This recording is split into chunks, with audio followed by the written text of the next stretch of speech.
everyone, the Say Life family like to participate. So go ahead and get on those thinking caps. We are going to test our knowledge on how to attract and keep, okay, keyword, attract and keep the right friends into our lives today. And here to help us with that, we have Elizabeth Duncan-Hawker. She's the creator of the Growth Networking System Professional Network and the founder of Red Hawk Strategic Solutions, LLC, and the author of the new positive guidebook, Collecting True Friends, Be a Magnet to Those Worthy of Your Time and Devotion. Elizabeth, thank you for being here today. Yay. I'm so delighted to be here, Alyssa. Thank you so much. Yes, and so we talked about testing the knowledge, Yes. So I hope that I get the questions right. However, you all at home, feel free to play along. And so Elizabeth has some questions for us on how to attract and keep the right friends. So I am ready. Absolutely. So, true or false?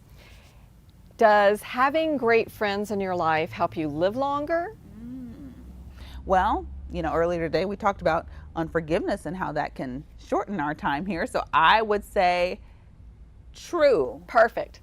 All Ding, right. ding, ding. Ding, ding, ding. True or false? Does having great friends keep you healthier, and do you have a lesser chance of getting depressed or having physical illnesses? I will say true. It is. It is. You're having fun with your friends, right? It isn't that amazing though. So, and studies have proven that we actually live longer and we stay healthier when we have great friends in our life, and that's just a wonderful thing. But it's like a hidden secret. That is so important. And I think maybe sometimes people may diminish how important it is to keep good people and good friends around them. Yes, they do. Well, I think we just get used to the people that are in our lives, and then we don't necessarily realize that we need to have the best quality of people in our lives, and that's what the movement's about that we're going to talk about. Yeah. And I think sometimes, like you said, sometimes we're just kind of on autopilot and really assessing the value of the friends that we have in our lives. And speaking of value, tell me a little bit about the importance of knowing your value in friendships.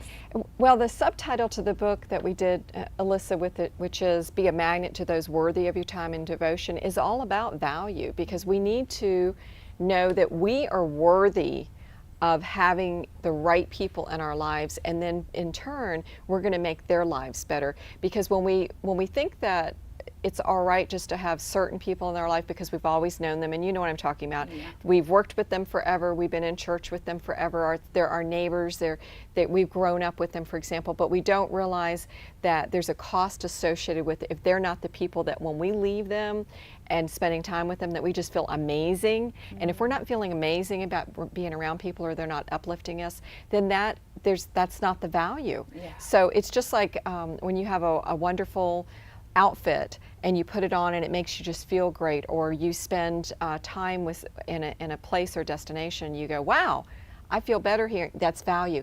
People have the same connection with us that do that, and that's where the worthiness comes in with the value. And everybody should have beautiful people in their lives that make them better, and in return they need to work on how they can become better with them. Wow. That really, talk about some heart work. That's just my more fun way of saying homework. To really assess the people that are in our lives and to really see, okay, is this a friendship that's serving me, and can I serve them as well? Exactly. And I think that's one of the biggest things that people forget is how much we are required to give back.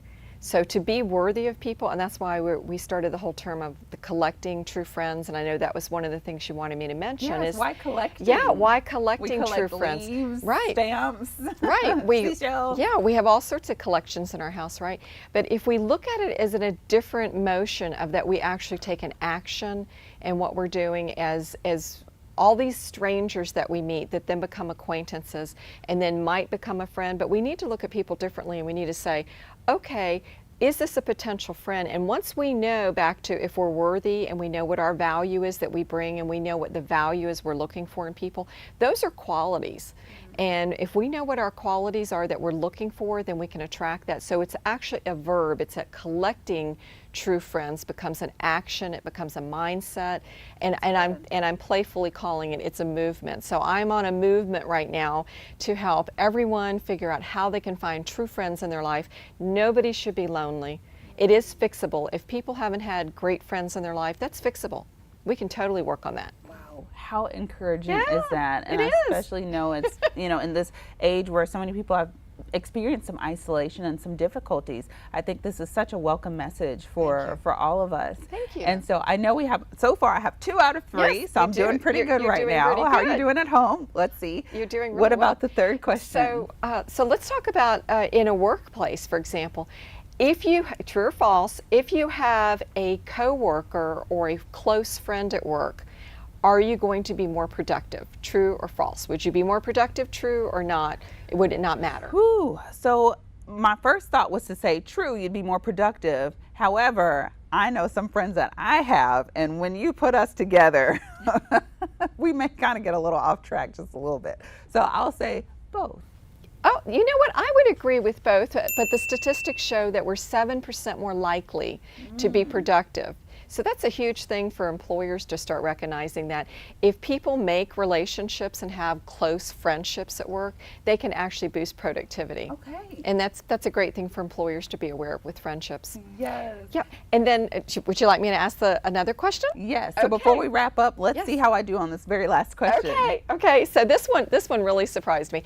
At what age, if we're under 2 years old, at what age and months would you say that babies start recognizing who a friend is? Ooh. This was fascinating. Yes.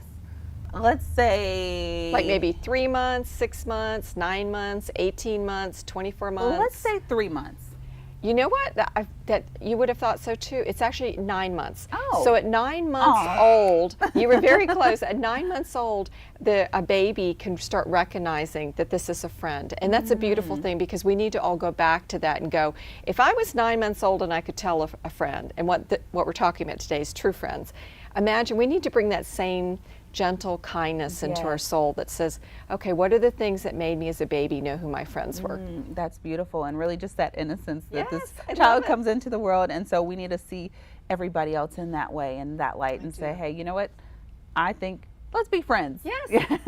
And like the kids on the playground. And that's why kids make better friends, than adults. They absolutely do. Definitely we can learn a lot from our kids, and also we can learn a lot from you as well. Elizabeth, you. tell people how to get in touch with you. Thank you. So if you would like to get hold of the copy of the book, then you can join us at www.collectingtruefriends.com. And of course, I'm on Instagram at growthnetworking.com, and I think that information will be provided.